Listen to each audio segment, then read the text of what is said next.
नमस्कार दोस्तों, आप सभी का बहुत बहुत हार्दिक अभिवादन। दोस्तों चलिए बैठते हैं और सुबह जो वीडियो अपलोड किया था उसमें 200 प्रश्न आपके सामने प्रस्तुत किए थे और अब बाकी के 216 प्रश्न पढ़ते हैं। चलिए बैठते हैं और पढ़ते हैं। हिंदी का सर्वप्रथम दैनिक समाचार पत्र कौन सा है?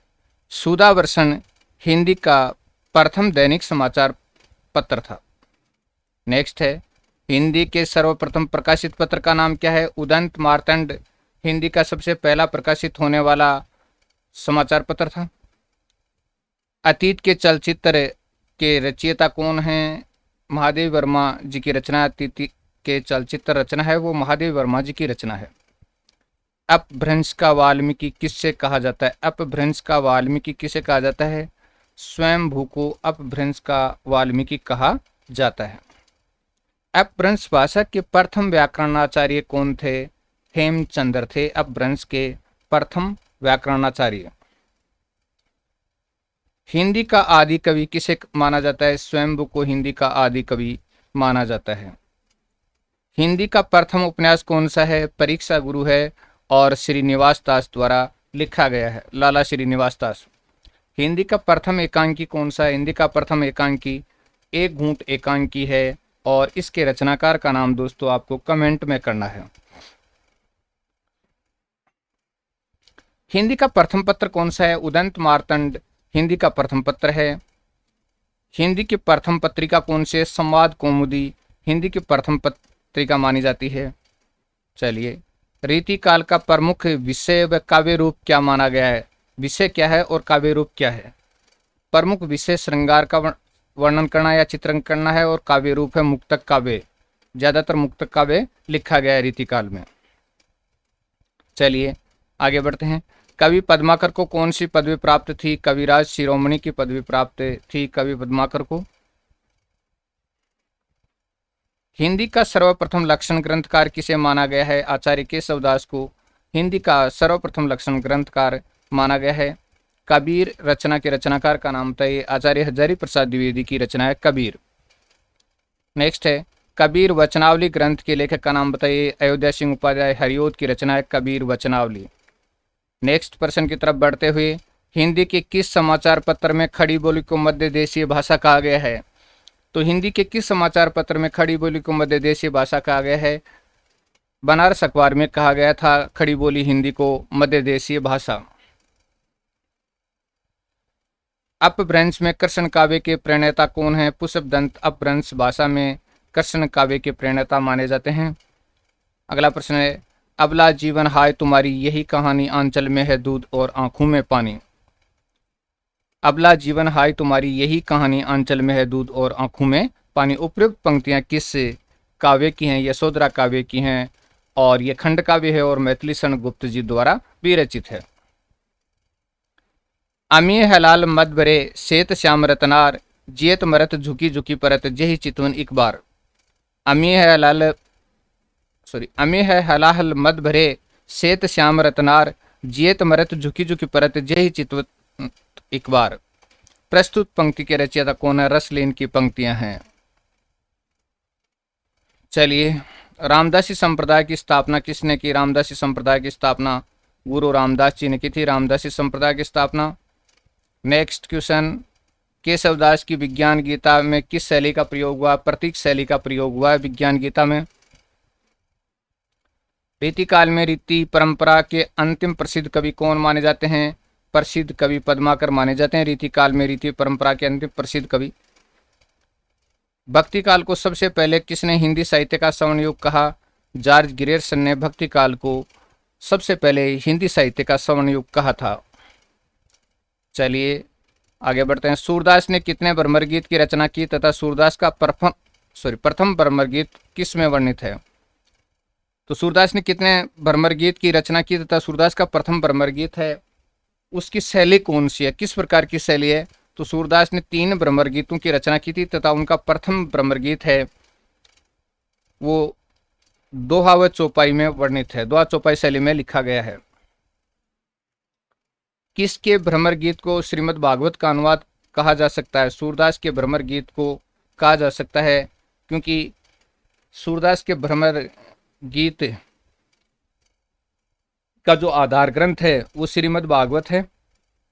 श्रीमद् भागवत के 10वें स्कंद के 47वें अध्याय से ये एक तरह से भ्रमर गीत जो है वर्णन है, उसके आधार पर सूरदास जी ने भ्रमर गीत परंपरा को आगे बढ़ाया। रांगे राघव का पूरा नाम क्या था? रांगे राघव का मूल नाम या पूरा नाम तिरुमल्लै नंबाकम वीर राघव रांगे राघव का पूरा नाम था। आलवार किसके उपासक थे? आलवार विष्णु के उपासक थे आलवार। चलिए नेक्स्ट, नैनार किसके उपासक थे? नैनार शिव के उपासक थे। राम रक्षा स्तोत्र की रचना किसने की? रामानंद ने राम रक्षा स्तोत्र की रचना की थी। रामावत संप्रदाय का प्रवर्तन किसने किया? रामानंद ने रामावत संप्रदाय का प्रवर्तन किया। हिंदी साहित्य के किस इतिहास ग्रंथ में एक ही काल को दो उपभागों में बांटा गया है? मिस्र बंधु विनोद में एक ही काल के दो उपभाग किए गए हैं। चलिए नेक्स्ट, मिस्र बंधुओं ने अपने मिस्र बंधु विनोद में कितने कवियों का परिचय दिया है? 5000 कवियों का परिचय दिया मिस्र बंधुओं ने मिस्र बंधु विनोद में। अवधी भाषा के सर्वाधिक लोकप्रिय महाकाव्य का नाम बताइए। रामचरितमानस है वो अवधी भाषा का सबसे लोकप्रिय महाकाव्य है। अशोक के फूल निबंध संग्रह के रचनाकार का नाम बताइए। आचार्य हजारी प्रसाद द्विवेदी का निबंध संग्रह अशोक के फूल। अष्टछाप के सर्वश्रेष्ठ भक्त कवि कौन है? सूरदास जी अष्टछाप के सर्वश्रेष्ठ भक्त कवि हैं। आंसू काव्य के रचयिता का नाम बताइए। जयशंकर प्रसाद का काव्य है आंसू। आंचलिक रचनाएं किससे संबंधित होती हैं? क्षेत्र विशेष से संबंधित होती हैं आंचलिक रचनाएं। आचार्य रामचंद्र शुक्ल ने त्रिवेणी में किन 3 महाकवियों की समीक्षाएं प्रस्तुत की है? सूर, तुलसी और जायसी की जो समीक्षाएं हैं वो प्रस्तुत की है त्रिवेणी में। विधेयवादी पद्धति पर लिखा गया हिंदी साहित्य का इतिहास है। आचार्य रामचंद्र शुक्ल का हिंदी साहित्य का इतिहास विधेयवादी पद्धति पर लिखा गया है। विधेयवादी पद्धति पर लिखा गया हिंदी साहित्य का इतिहास आचार्य रामचंद्र शुक्ल का हिंदी साहित्य का इतिहास है। फिराक गोरखपुरी का मूल नाम क्या था? रघुपति सहाय फिराक गोरखपुरी का मूल नाम था। शैलेश मटियानी का मूल नाम क्या था? रमेश चंद्र था शैलेश मटियानी का मूल नाम। आत्मजयी महाकाव्य के रचयिता कौन है? कुंवर नारायण का महाकाव्य आत्मजयी। आत्मनिर्भरता निबंध के रचनाकार बालकृष्ण भट्ट का निबंध है आत्मनिर्भरता। आधुनिक युग की मीरा किसे कहा जाता है? आधुनिक युग की मीरा महादेवी वर्मा को कहा जाता है। आधुनिक युग के चारण कौन है? रामधारी सिंह दिनकर को आधुनिक युग के चारण कहा जाता है। सुमित्रानंदन पंत का मूल नाम क्या था? गोसाई दत्त सुमित्रानंदन पंत का मूल नाम था। मिस्र बंधु विनोद कितने खंडों में विभाजित है? 4 खंडों में विभाजित है मिस्र बंधु विनोद। हिंदी साहित्य का काल विभाजन करते समय दोहरे नामकरण की परंपरा का सूत्रपात किसने किया? आचार्य रामचंद्र शुक्ल ने। हिंदी साहित्य का काल विभाजन करते समय दोहरे नामकरण की परंपरा का सूत्रपात आचार्य रामचंद्र शुक्ल ने किया। गारसद ताशी के हिंदी साहित्य के इतिहास का अनुवाद किसने किया? लक्ष्मी सागरवार्ष ने हिंदुई साहित्य का इतिहास और 1952 में यह प्रकाशित हुआ। नाम देख लीजिएगा। चलिए नेक्स्ट, एक भारतीय आत्मा किसे कहा जाता है? माखनलाल चतुर्वेदी को एक भारतीय आत्मा कहा जाता है। मिस्र बंधु विनोद का प्रकाशन कब हुआ? प्रथम, द्वितीय, तृतीय खंड का प्रकाशन 1913 में और चतुर्थ खंड का प्रकाशन 1934 में। चलिए जी, कठिन काव्य का प्रेत किस कवि को कहा जाता है? केशवदास को कहा जाता है कठिन काव्य का प्रेत। कथा सम्राट किसे कहा जाता है? प्रेमचंद को कथा सम्राट कहा जाता है। कथा सम्राट मुंशी प्रेमचंद। कबीरदास की भाषा कौन सी है? सदुकड़ी या पंचमेल खिचड़ी। कलम का सिपाही किसे कहा जाता है? मुंशी प्रेमचंद को कलम का सिपाही कहा जाता है। कलम का सिपाही रचना, एक मिनट, कलम का सिपाही रचना है जीवनी रचना है कलम का सिपाही। तो रचना किसने की थी दोस्तों? कमेंट कर दीजिएगा। खैर कमेंट आप करेंगे नहीं क्योंकि कमेंट करने पर पता नहीं क्या हो जाए। कमेंट नहीं करते हैं, कमेंट कीजिएगा दोस्तों, इससे आपको प्रश्न याद हो जाएगा। तो कलम का सिपाही है वो जीवनी रचना है। चलिए, शिव सिंह सेंगर ने अपने इतिहास ग्रंथ में कितने कवियों का परिचय दिया है? 1000 कवियों का परिचय दिया है। वियोगी हरि का मूल नाम क्या था? हरि प्रसाद द्विवेदी वियोगी हरि का मूल नाम था। वियोगी हरि का मूल नाम हरि प्रसाद द्विवेदी था। कई बार दोस्तों आप एक बात महसूस करते होंगे कि मैं 4 ऑप्शन क्यों नहीं देता। मैं 4 ऑप्शन इसलिए नहीं देता दोस्तों कि वो एक पल के लिए तो आपको ऐसा लगता है कि समझ में आ जाएंगे, लेकिन बाद में वो चीज़ें हैं वो भूल जाते हैं। और कोई ज़रूरी नहीं कि जो मैं ऑप्शन दूंगा वही एग्जामिनर देगा हमारे सामने। और सबसे बड़ी विशेषता मैं अपने वीडियो की एक बात मैं खुद के अनुभव के आधार पर यानी यही महसूस करता हूँ कि जब हम वीडियो देखते हैं तब आंखों पर पूरा फोकस चलता है और ऐसे में हमारी आंखों की रोशनी पर पूरा प्रभाव पड़ता है। और अगर वन लाइनर क्वेश्चन हम पढ़ते हैं तो मोबाइल दूर रख दिया और हम शांत होकर के आराम से बैठ गए और बैठ कर के आराम से सुन रहे हैं, वो हमारा मस्तिष्क बिल्कुल शांत है और वो चीज़ें जल्दी ग्रहण करता चला जाता है। और जब हम अपने दिमाग को यानी 4 ऑप्शन पर डालते हैं ना, तब जरूरी नहीं कि जो मैंने ऑप्शन बनाए हैं या दूसरे ने बनाए वही आने वाले हैं, ऐसा कुछ नहीं है। एग्जामिनर अपने हिसाब से यानी ऑप्शन डालता है तो हमें उसका ऑथेंटिक उत्तर ज्ञात होना चाहिए। और सीधी सी बात है, अगर आपके पास थोड़ा सा भी यानी मोबाइल के अलावा साउंड लाउड करने का सिस्टम है तो आप आराम से यानी सोते सोते भी पढ़ सकते हैं। आंखों के सामने मोबाइल रखने की आवश्यकता नहीं है। और इसको मैंने खुद ने अनुभव किया कि आंखें बहुत ज़्यादा मात्रा में ख़राब होती हैं। यानी अब मैं खुद महसूस करता हूँ कि मोबाइल का उपयोग बहुत कम मात्रा में करता हूँ मैं, विशेष तौर से सुनने में ही करता हूँ, देखने में बहुत कम। तो दोस्तों निश्चित तौर पर यह है कि आप ज़्यादा से ज़्यादा सुनिए। अगर वीडियो में प्रश्न एक बार याद नहीं होते हैं तो 2 बार सुनिए, 3 बार सुनिए, 4 बार सुनिए। भाई 50% जो बंदा देता है वो भी 1 घंटा ले लेता है और यहाँ 1 घंटे में 200 प्रश्न हो जाएंगे।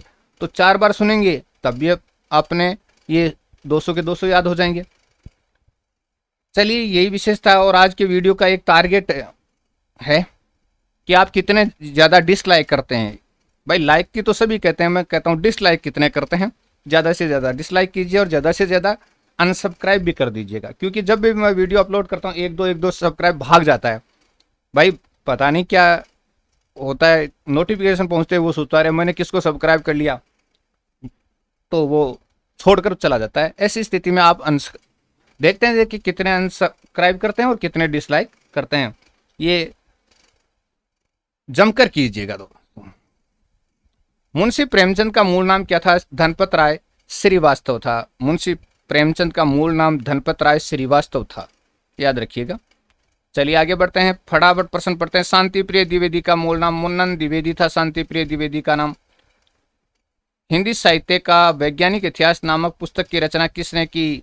डॉक्टर गणपति चंद्र गुप्त ने हिंदी साहित्य का वैज्ञानिक इतिहास नामक पुस्तक की रचना की थी। कवि कालिदास का अभिज्ञान शाकुंतलम का हिंदी अनुवाद किसने किया? राजा लक्ष्मण सिंह ने किया था। अभिज्ञान शाकुंतलम का हिंदी अनुवाद संस्कृत भाषा में है और इसका हिंदी अनुवाद राजा लक्ष्मण सिंह ने किया। कस्तूरी कुंडल बसे किसकी आत्मकथा है? मैत्रेयी पुष्पा की आत्मकथा कस्तूरी कुंडल बसे। कादम्बरी के लेखक कौन है? बाण भट्ट कादम्बरी के लेखक हैं। इतिहास का सवाल भी है दोस्तों ये। कामायनी किस प्रकार का ग्रंथ है? महाकाव्य है कामायनी। जयशंकर प्रसाद का प्रसिद्ध काव्य है और इसके साथ उनकी प्रसिद्धि का आधार भी है। किस इतिहासकार ने सर्वप्रथम रीतिकालीन कवियों के सर्वाधिक परिचयात्मक विवरण दिए हैं? कौन से इतिहासकार ने सर्वप्रथम रीतिकालीन कवियों के सर्वाधिक परिचयात्मक विवरण दिए? मिश्र बंधु ने दिए हैं। किस काल को सवन काल कहा जाता है? भक्ति काल को सवन काल कहा जाता है। चलिए जी आगे। किस छायावादी कवि ने समाज शैली का सर्वाधिक उपयोग किया? जयशंकर प्रसाद ने सबसे ज्यादा समाज शैली का उपयोग किया। नेक्स्ट क्वेश्चन, किस देश में अधिकतम संख्या में भाषाएं बोली जाती है? भारत देश में बहुत सी भाषाएं बोली जाती हैं। नेक्स्ट है, शिव सिंह सेंगर ने हिंदी का प्रथम कवि माना है? पुष्य को माना है। कवि पुष्य को हिंदी का प्रथम कवि माना है शिव सिंह सेंगर ने। अलग अलग विचारकों ने अलग अलग कवि माने। पहले डॉक्टर जॉर्ज ग्रेसन का हिंदी साहित्य का इतिहास प्रकाशित हुआ? 1888 में प्रकाशित हुआ था डॉक्टर जॉर्ज ग्रियर्सन का। चलिए, हिंदी साहित्य का वृहत इतिहास के कितने खंड प्रकाशित हो पाए? तो 16 खंड प्रकाशित हो पाए। 18 खंड प्रकाशित करने का विचार था, ध्यान रखिएगा, प्रश्न पूछा जा सकता है परीक्षा में। संविधान की 8वीं अनुसूची के अनुसार कितनी भाषाओं को राजभाषा के रूप में संवैधानिक मान्यता प्राप्त है? 22 भाषाओं को संवैधानिक रूप से मान्यता प्राप्त है राजभाषा के रूप में। संविधान की 8वीं अनुसूची में शामिल की गई 4 नई भाषाएं कौन सी हैं? संथाली, मैथिली, बोडो और डोगरी 4 भाषाएं हैं। चलिए जी, कवि रामधारी सिंह दिनकर किस रस के कवि माने जाते हैं? वीर रस के कवि माने जाते हैं रामधारी सिंह दिनकर। रामधारी सिंह दिनकर को किस रचना के लिए ज्ञानपीठ पुरस्कार मिला था? उर्वशी रचना के लिए उनको ज्ञानपीठ पुरस्कार मिला था, उर्वशी रचना के लिए। सूरदास के गुरु कौन थे? वल्लभाचार्य जी। सूरदास के गुरु थे वल्लभाचार्य जी। रीतिकाल का वह कौन सा कवि है जो अपनी एकमात्र कृति से हिंदी साहित्य में अमर हो गया? बिहारी। और उन्होंने बिहारी सतसई की रचना की। 713 दोहे हैं, सारे दोहे हैं, ज़्यादातर श्रृंगार से संबंधित दोहे हैं। नाटककारों द्वारा अमान्य रस कौन सा है? नाटककारों ने कौन से रस को अमान्य माना है? विविध रस को अमान्य माना है। चलिए, काव्य शास्त्र का प्राचीन नाम क्या था? काव्य शास्त्र का प्राचीन नाम अलंकार शास्त्र था। काव्य शास्त्र का प्राचीन नाम। रीति संप्रदाय के संस्थापक कौन है? रीति संप्रदाय के संस्थापक आचार्य वामन है। रीति संप्रदाय के संस्थापक। काशी नागरी प्रचारणी सभा द्वारा हिंदी साहित्य का वृहद इतिहास कितने खंड में प्रकाशित करने का विचार था? 18 खंड में प्रकाशित करने का विचार था, लेकिन 16 ही प्रकाशित हो पाए।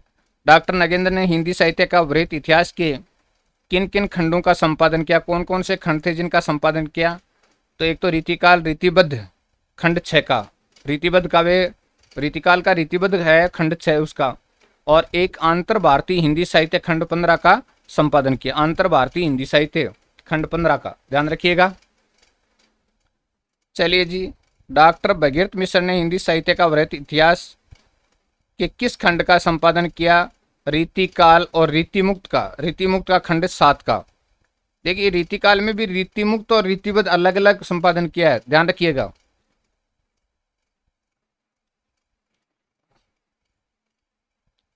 भारत में सबसे अधिक बोला जाने वाला भाषाई समूह इंडो आर्यन भाषाई समूह है। भारत में सबसे अधिक बोला जाने वाला। अटल बिहारी वाजपेयी हिंदी विश्वविद्यालय की स्थापना कहाँ की जा रही है? हिंदी विश्वविद्यालय की स्थापना मथुरा में की जा रही है। भारत में सबसे कम बोला जाने वाला भाषाई समूह चीनी तिब्बती भाषाई समूह है। चलिए जी, नेक्स्ट, परशुराम चतुर्वेदी ने हिंदी साहित्य का वृहद इतिहास के किस खंड का संपादन किया? कौन से खंड का संपादन किया? भक्तिकाल और निर्गुण खंड 4 का संपादन किया था। भक्तिकाल के निर्गुण खंड 4 का संपादन किया था। देवताओं की लिपि कहा जाता है, देवनागरी लिपि को देवताओं की लिपि कहा जाता है। हिंदी साहित्य में आलावाद के प्रवर्तक हरिवंश राय बच्चन, मधुशाला, मधुबाला, मधुकलश इनके रचयिता आलावाद के प्रवर्तक।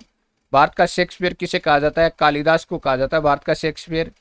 मैथिली किस राज्य की भाषा है? मैथिली बिहार राज्य की भाषा है मैथिली। हिंदी साहित्य का वृहद इतिहास खंड 1 हिंदी साहित्य की पीठिका का संपादन किसने किया? कि पहला खंड है जिसका नाम है हिंदी साहित्य की पीठिका का संपादन राजबली पांडे ने किया था। और कोई कमेंट में 18 जो 16 खंड है उनके नाम लिख करके कमेंट कर सकता है क्या? कर सकते हैं तो कीजिएगा। हिंदी साहित्य का वृहद इतिहास के खंड 2 हिंदी भाषा का विकास का संपादन किसने किया? दूसरा खंड है हिंदी भाषा का विकास का संपादन किसने किया? धीरेन्द्र वर्मा और बाबूराम सक्सेना ने किया था दूसरे खंड का। मोहन राकेश का मूल नाम मदन मोहन गुगलानी था। चलिए जी, हिंदी दिवस किस तिथि को मनाया जाता है? 14 सितंबर को मनाया जाता है। भारत में संस्कृत माह है हिंदी बहुरानी, ये किस महापुरुष के अनमोल वचन है? डॉक्टर फादर कामिल बुल्के के ये अनमोल वचन है, यानी अनमोल कथन है कि भारत में संस्कृत माह और हिंदी बहुरानी है। कामिल बुल्के का कथन है। संविधान की 8वीं अनुसूची में शामिल की गई 4 नई भाषाएं, ये प्रश्न आ चुका है, दोबारा आ गया। संथाली, मैथिली, बोडो और डोगरी। और ये जो प्रश्न रिपीट हुए हैं उनके स्थान पर अतिरिक्त प्रश्न जोड़ दिए हैं, तो 416 के स्थान पर आपको ज़्यादा प्रश्न मिलेंगे। महादेव वर्मा को किस रचना के लिए ज्ञानपीठ पुरस्कार मिला? यामा के लिए, और ये इनकी चुनी हुई कविताओं का संकलन है। 4 रचनाएं इसमें शामिल है। चलिए जी नेक्स्ट, मेला आंचल उपन्यास के लेखक का नाम बताइए। फणीश्वर नाथ रेणु का ये आंचलिक उपन्यास है। आंचलिक उपन्यास है ये युग, भारतेंदु युग के बारे में। बच्चे के समान हंसता खेलता आया था, जिसमें बच्चों की सी निश्चलता, अक्खड़पन और सरलता और तन्मयता थी। ये कथन किस आलोचक का है? आचार्य रामचंद्र शुक्ल का है। किसके बारे में? भारतेंदु युग के बारे में। चलिए, सुंदर परम किशोर वे क्रम चंचल नैन विशाल कर मुरली सिर मोर पंख पीताम्बर उर बनमाल। सुंदर परम किशोर वे क्रम चंचल नैन विशाल कर मुरली सिर मोर पंख पीताम्बर उर बनवाल। ये पंक्तियां किस रचनाकार की हैं? सूरदास की प्रमुख पंक्तियां हैं ये। धर्मवीर भारती का मूल नाम क्या था? धर्मवीर सक्सेना था। संविधान के किस अनुच्छेद के अनुसार हिंदी भारत की राजभाषा है? अनुच्छेद 343(1) के अनुसार। संविधान के किस अनुच्छेद के अनुसार हिंदी भारत की राजभाषा है? अनुच्छेद 343(1). हिंदी भाषा का प्रथम महाकाव्य किसे कहा जाता है? पृथ्वीराज रासो और चंद्रबरदाई की रचना है। हिंदी भाषा का प्रथम महाकाव्य पृथ्वीराज रासो चंद्रबरदाई की रचना है। बांगरू बोली का संबंध किस बोली से निकट संबंध है? सॉरी, बांगरू बोली का किस बोली से निकट संबंध है? खड़ी बोली से। खड़ी बोली हिंदी से है। नागार्जुन का मूल नाम वैद्यनाथ था। वैद्यनाथ नागार्जुन का मूल नाम। डॉक्टर नगेंद्र ने छायावाद की समय सीमा मानी है। सन 1918 से 1938 तक डॉक्टर नगेंद्र ने छायावाद की समय सीमा मानी है। आचार्य हजारी प्रसाद द्विवेदी के उस इतिहास ग्रंथ का नाम बताइए जिसमें मात्र आदिकालीन हिंदी साहित्य संबंधी सामग्री संग्रहित है। केवल आदिकालीन हिंदी साहित्य संबंधी सामग्री संग्रहित है। हिंदी साहित्य का आदिकाल।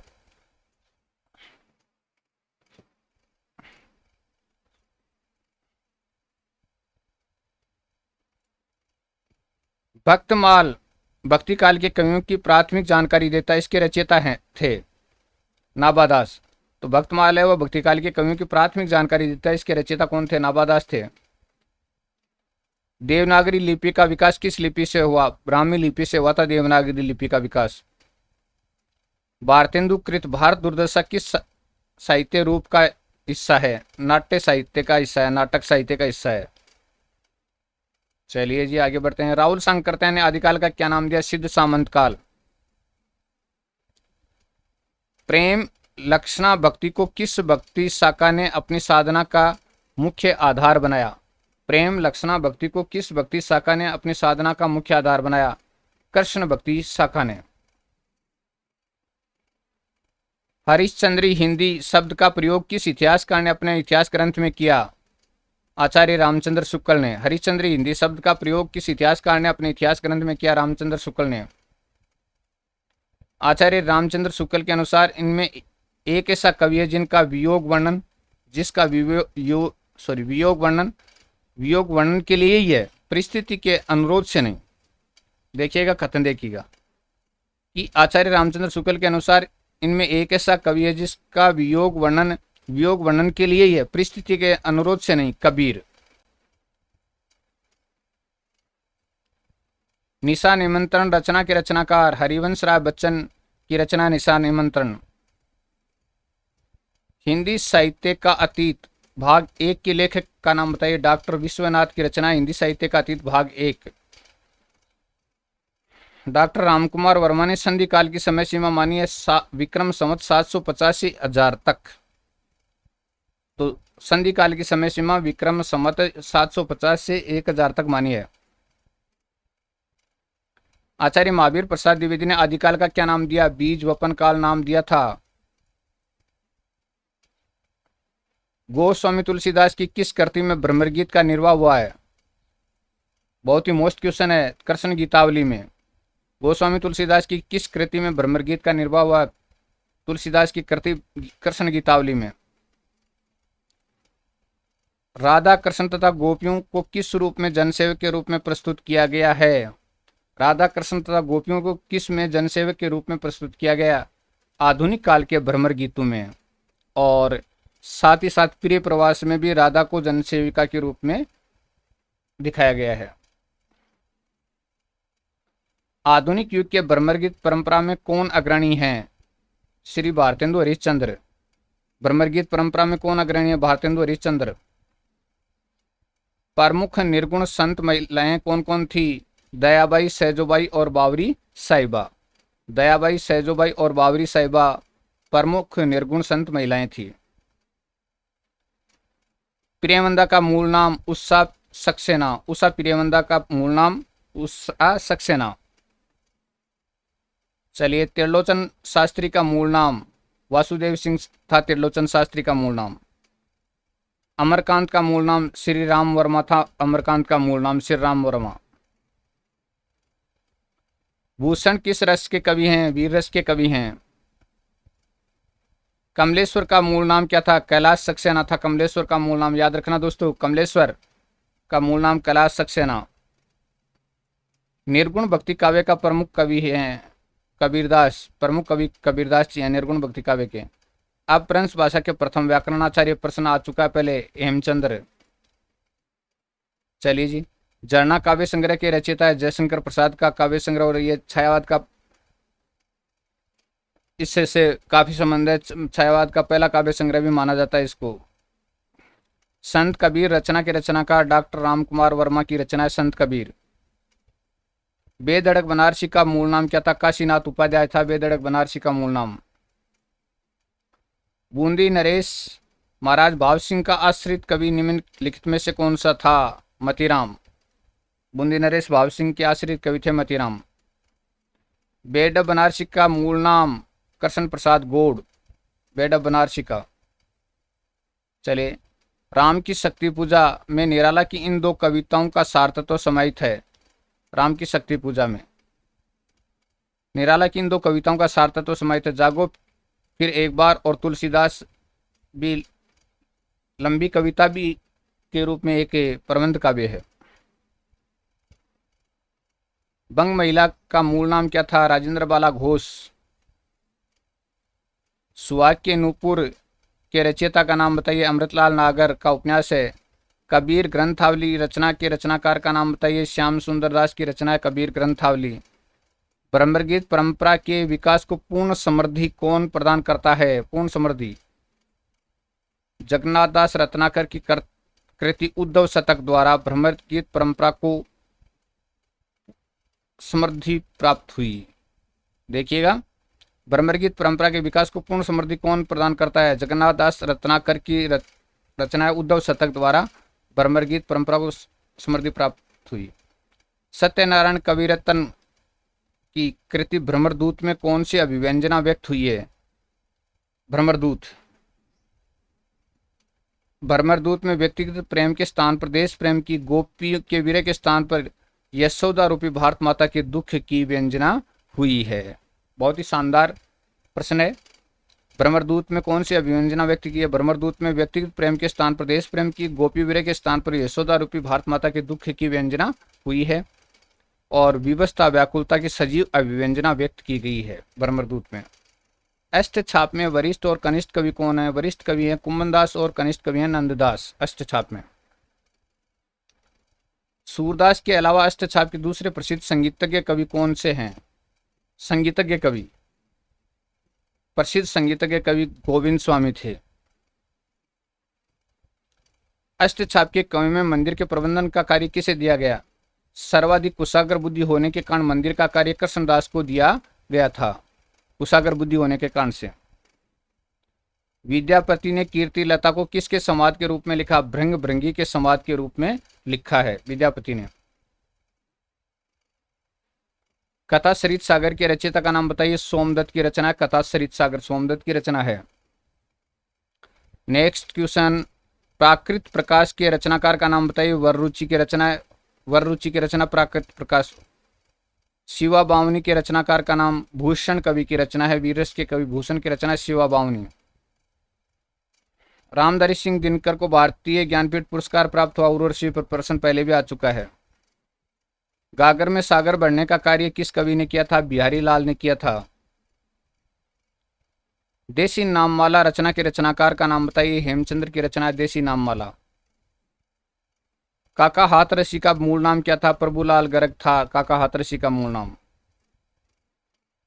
हिंदी हिंदी साहित्यकारों में नेपाली के नाम से कौन से साहित्यकार प्रसिद्ध हैं? गोपाल शरण सिंह। ये प्रश्न कई बार परीक्षाओं में पूछा गया है। हिंदी साहित्य में नेपाली के नाम से कौन से साहित्यकार प्रसिद्ध है? गोपाल शरण सिंह।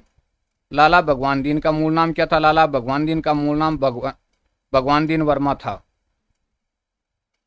दोहा कोश की रचना किसने की? दोहा कोश की रचना सैरापा ने दोहा कोश की रचना की थी।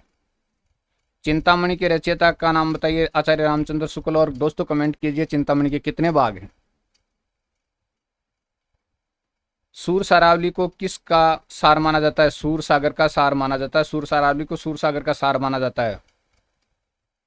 राम भक्ति में तत्सुखी शाखा तथा सौ सुखी शाखा का प्रवर्तक कौन थे? तत्सुखी और सौ सुखी। तत्सुखी शाखा के जीवाराम और सौ सुखी शाखा के रामचंद्र दास जी थे। ये सौ मुखी नहीं, सौ सुखी है। तत्सुखी के जीवाराम और सौ सुखी शाखा के रामचंद्र दास जी। सीतायन के रचयिता कौन थे?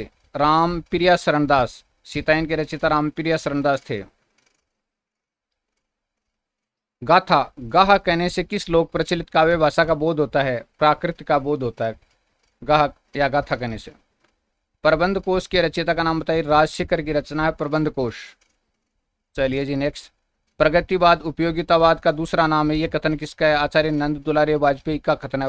वाजपेयी का कथन है। अवधी भाषा के सर्वाधिक लोकप्रिय महाकाव्य का नाम रामचरितमानस। प्रश्न रिपीट हो गया है।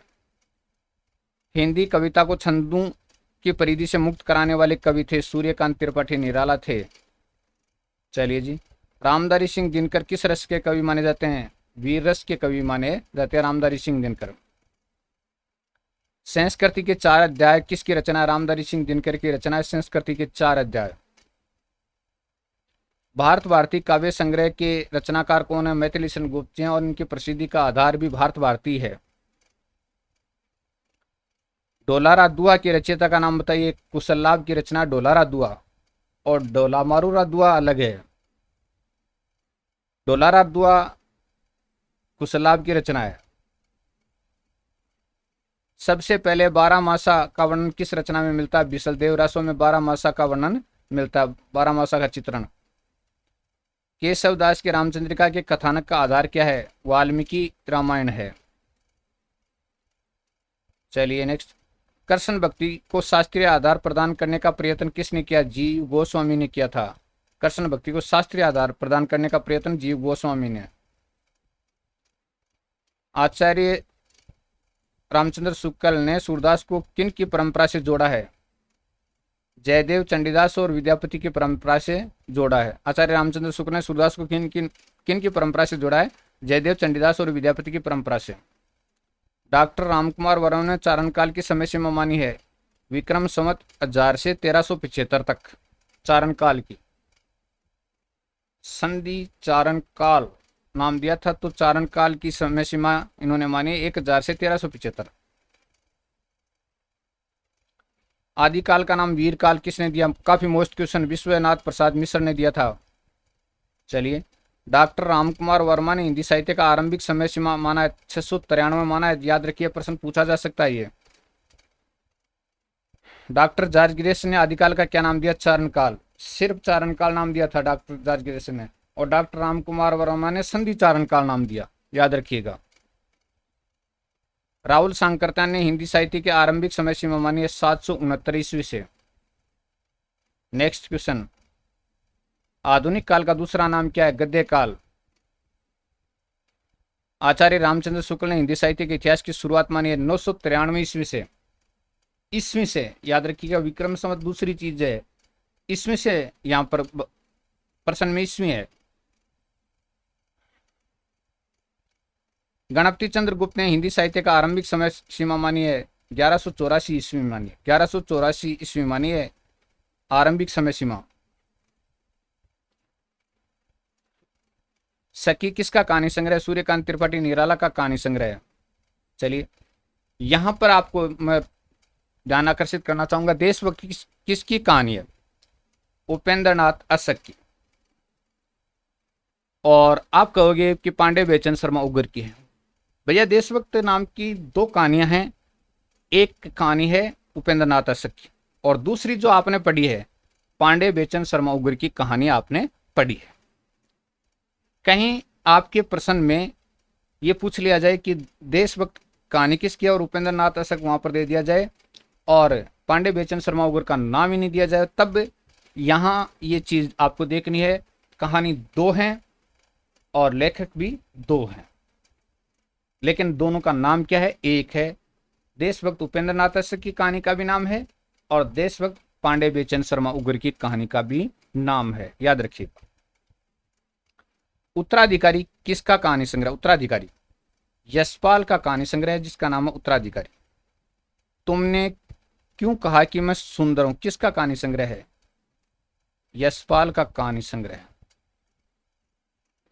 प्रश्न ध्यान से देखिएगा, तुमने क्यों कहा कि मैं सुंदर हूं किसका कहानी संग्रह है? यशपाल का कहानी संग्रह है। चौथे विवाह की पत्नी किसका कहानी संग्रह? इलाचंद्र जोशी का कहानी संग्रह चौथे विवाह की पत्नी। चलिए जी, पुरस्कार किसका कहानी संग्रह है? कृष्णानंद गुप्त का। और भैया आपने पुरस्कार कहानी भी पढ़ी है, पीछे जो कोर्स चलता था उसमें पुरस्कार कहानी थी, सिलेबस में भी पुरस्कार कहानी थी। ये प्रश्न भी वैसा ही है, पुरस्कार नाम की भी दो कहानियां और ये कृष्णानंद गुप्त की कहानी है पुरस्कार। जैसे पंच परमेश्वर नाम की दो कहानियां हैं, एक रांगी राघव की है और एक आप जानते हैं मुंशी प्रेमचंद की है, वैसे ही पुरस्कार नाम की भी दो कहानियां हैं, याद रखिएगा। एक कहानी का जिक्र आपके सामने कर दिया है, दूसरी प्रसिद्ध कहानी है मधुलिका वाली, राजकुमार अरुण वाली, जिसको आपने पढ़ाई है। तीसरी कसम किसका कहानी संग्रह? फणीश्वर नाथ रेणु का कहानी संग्रह तीसरी कसम। चलिए, अभिमन्यु की आत्महत्या किसकी कहानी है? अभिमन्यु की आत्महत्या राजेंद्र यादव की कहानी है। नेक्स्ट, डॉक्टर नगेंद्र ने प्रेमचंद की हिंदी की प्रथम कहानी किसको माना है? डॉक्टर नगेंद्र ने प्रेमचंद की कौन सी कहानी को हिंदी की प्रथम कहानी माना है? शोध को, और इसका प्रकाशन 1915 को हुआ था। चलिए, फौलाद का आकाश किसका कहानी संग्रह है? मोहन राकेश का कहानी संग्रह फौलाद का आकाश।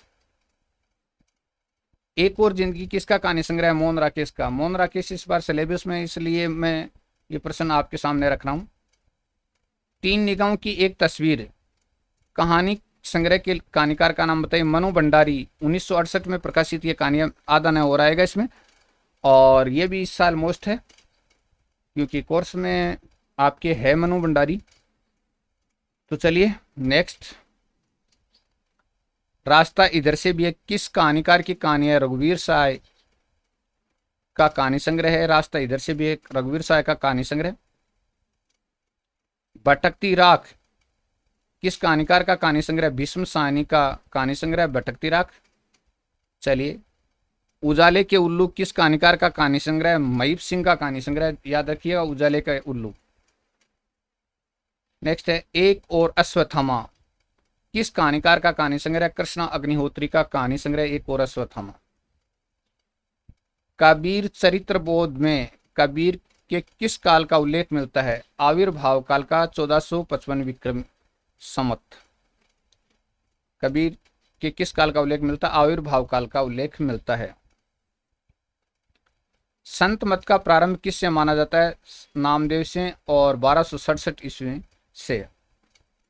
चलिए जी, उक्ति व्यक्ति प्रकरण के रचयिता का नाम बताइए। दामोदर शर्मा की रचना है उक्ति व्यक्ति प्रकरण, काफी मोस्ट क्वेश्चन है, ध्यान रखना। संत जगजीवन दास ने किस संप्रदाय का प्रवर्तन किया? सत्य नामी संप्रदाय का प्रवर्तन किया था संत जगजीवन दास ने। नेक्स्ट में, प्रेमचंद का प्रथम कहानी संग्रह सोजे वतन 1907 ईस्वी में प्रकाशित हुआ। ये उर्दू की 5 कहानियों का संग्रह था, 5 कहानियां थी। तो प्रथम कहानी संग्रह जिसका नाम था सोजे वतन 1907 में प्रकाशित हुआ। 5 उर्दू की कहानी संग्रह थी, जिसे अंग्रेज सरकार ने देशद्रोह का आरोप लगाकर जब्त कर लिया तथा नवाब राय नाम पर ही पाबंदी लगा दी गई। नवाब राय नाम पर ही क्या लगा दी थी? पाबंदी लगा। सोजे वतन नवाब राय नाम से लिखा था। ठीक है। प्रेमचंद की प्रथम कहानी संसार का अनमोल रत्न 1907 में प्रकाशित हुई और दयाराम निगम द्वारा संपादित जमाना समाचार पत्र में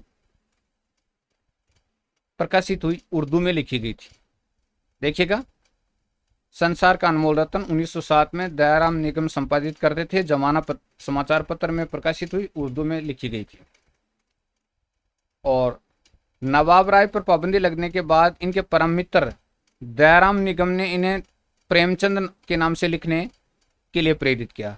तो प्रेमचंद नाम किसने सुझाया था? तो इनके मित्र थे दयाराम निगम, इन्होंने प्रेमचंद नाम सुझाया था।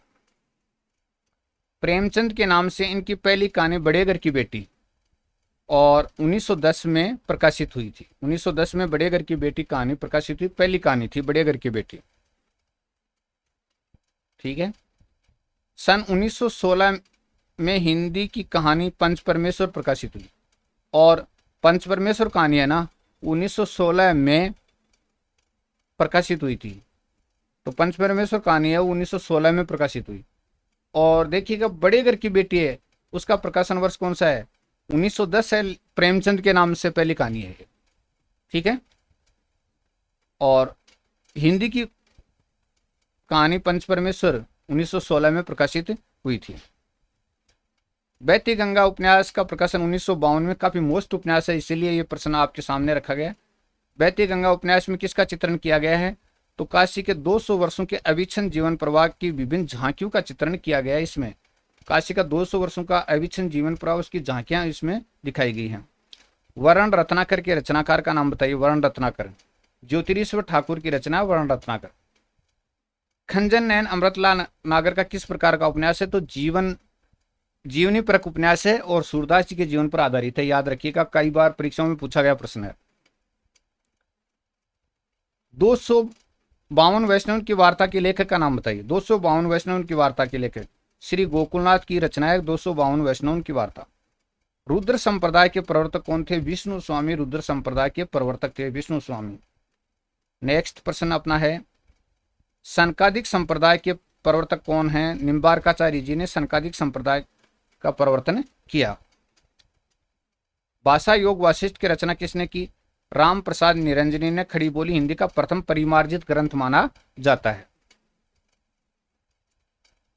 हिंदी साहित्य के इतिहास में भारतेंदु काल माना जाता है 1850 से 1885 तक।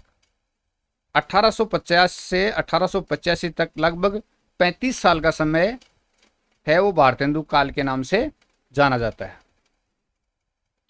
सूरसागर कितने स्कंदों में विभाजित है? सूरसागर 12 स्कंदों में विभाजित है सूरसागर। चलिए, डॉक्टर गणपति चंद्र गुप्त ने हिंदी का प्रथम कवि किसको माना? शालिभद्र सूरी को हिंदी का प्रथम कवि माना। आचार्य रामचंद्र शुक्ल ने हिंदी का प्रथम कवि किसे माना है? मूंज को माना है। चलिए, खड़ी बोली हिंदी के प्रथम गद्य रचना किसको माना गया है? चंद छंद वर्णन की महिमा को खड़ी बोली हिंदी गद्य की प्रथम रचना माना गया है। ब्रह्म संप्रदाय के प्रवर्तक कौन माने जाते हैं? आचार्य मध्वाचार्य जी माने जाते हैं ब्रह्म संप्रदाय के प्रवर्तक। रामधारी सिंह दिनकर की रुबाइयों के संग्रह का नाम बताइए। रुबाइयों के संग्रह का नाम है द्वंद्व गीत। तो दोस्तों, कुल मिलाकर हमने लगभग 220 के आसपास प्रश्न देखे हैं इस वीडियो में। तो ये वीडियो आपको कैसा लगा? तो बात वही है, अच्छा लगा तो डिसलाइक कीजिए। यही आज के वीडियो की, देखें क्या फर्क पड़ता है, लाइक और डिसलाइक का अंतर क्या पड़ता है, तो डिसलाइक कीजिएगा और अगले वीडियो को आप तक अपलोड करने की तैयारी करते हैं। आपका दिन मंगलमय हो, तैयारी और ज़बरदस्त करते रहिएगा, मन लगाकर करते रहिएगा, मस्त होकर करते रहिएगा और वीडियो सुनते रहिएगा।